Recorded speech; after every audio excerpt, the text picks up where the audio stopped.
네, 저 내일신문 김영선 기자라고 합니다. 네. 그 지난 1년 참 누군지는 모릅니다. 지난 1년을 돌아보면 주요 성과로 코스피 8천 돌파를 꼽지 않을 수가 없는데요. 그 자본시장 활성화나 아니면 한국 시장에 대한 재평가가 이뤄진 거에 대해서 좋은 평가가 있었던 것 같습니다. 그 8천선 돌파에 대한 어떤 그 자본시장 활성화에 대한 어떤 평가 말씀이 듣고 싶고요. 또 생각보다 속도가 빠르게 올라가다 보니까 좀 골이 깊지 않을까에 대한 걱정도 많은 것 같은데 이에 대한 대통령 생각은 어떠신지 궁금합니다. 네. 지금 제가 들어오면서 보니까 8천이 깨졌더군요. 8천이 깨졌으니까 대폭락이 왔다고 누가 얘기할 수도 있는데 2,700에 비하면 엄청 올라온 거죠. 원래 뭐 주식 시장은 진폭이 좀 크긴 하지만 진동이 있기 마련이죠. 맨날 올 수만은 없고 맨날 내릴 수만도 없습니다. 적정한 가격 균형점을 찾아가는 과정이죠. 끊임없이. 상황은 변하니까요.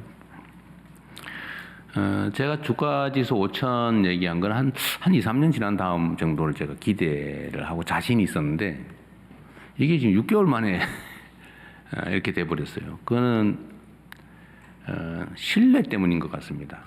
그러니까 이게 새로운 상황을 만든 게 아니고 비정상의 정상화 과정이었기 때문에 이 정상화 되는구나라고 확신이 드는 순간에 이걸 2, 3년 기다릴 이유가 없는 거죠.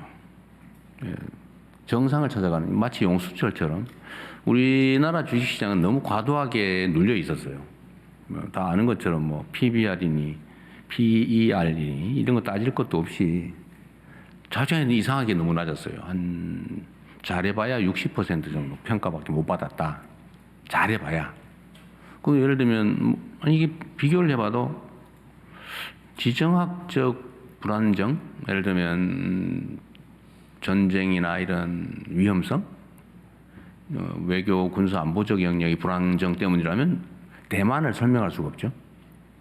사실 대만이나 이쪽보다 한반도가 더 군사 안보적 측면에서는 더 불안하지 않나요? 아니 뭐 얘기하면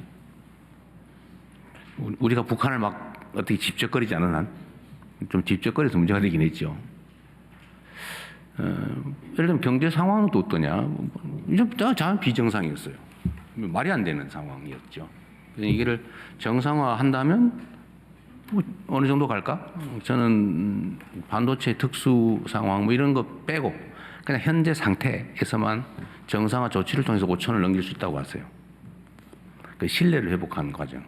예를 들면 한반도의 지정학적인 불안정성을 완화하는 거, 국가의 산업 경제 정책을 분명하게 제시하는 거, 예측 가능하게 하는 거, 뭐 시장이 주가 조작이니 이런 거 못하게 만드는 거, 앞으로 하면 혼나는구나라고 생각해서 지난 건 어쩔 수 없지만 앞으로는 최소한 못하게 하는 거.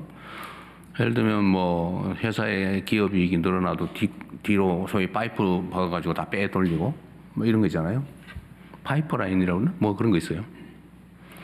이렇게 해왔으니까 또 뭐 예를 들면 이중 상장하고 그다음에 뭐 물적 분할해가 쏙 빼먹고 남의 암소의 송아지는 자기가 가져버리고 막 이런 거 있잖아요.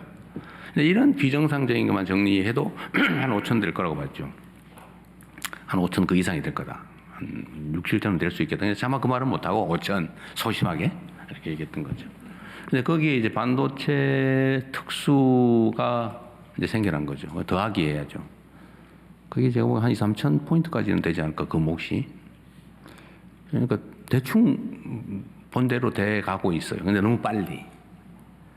지금 너무 많이 올랐으니까 외환 시장에 영향도 이상하게 미치고 있어요. 주가가 오르는 게 외환 시장에 환율이 오르는 이유가 됐어요. 이상하죠?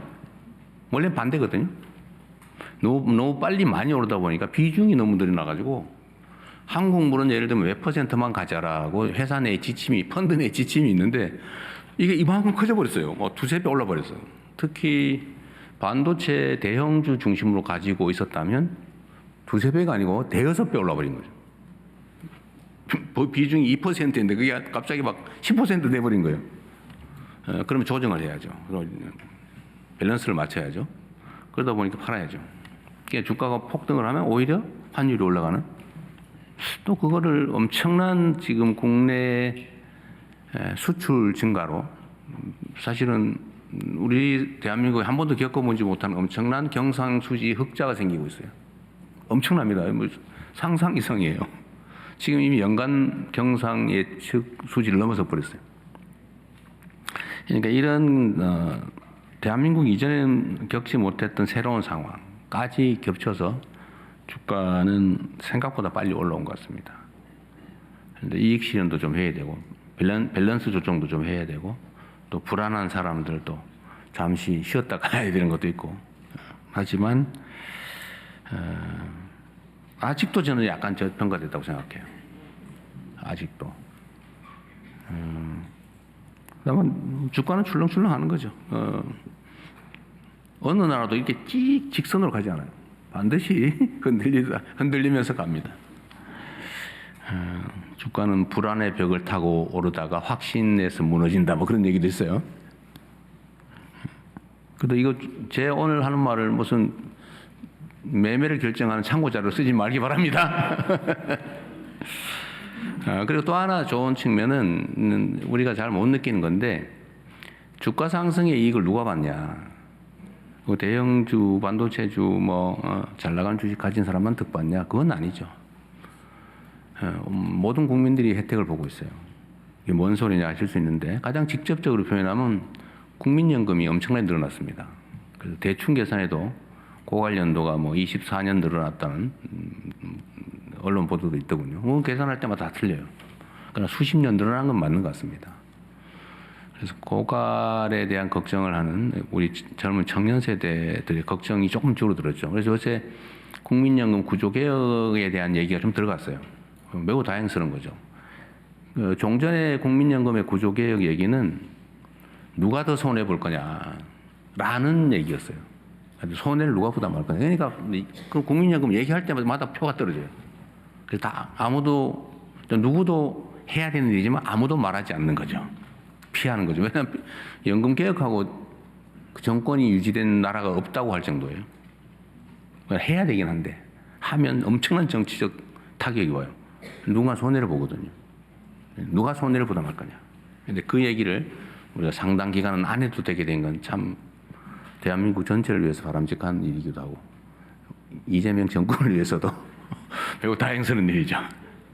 정말 어려운 의제였는데 국민연금의 평가 가액이 올라간 건 매우 다행스러운 일입니다. 정상화되어 가는 중이에요. 대한민국의 비정상의 정상화의 한 부분이다. 가장 극적인 부분이기도 하죠. 네.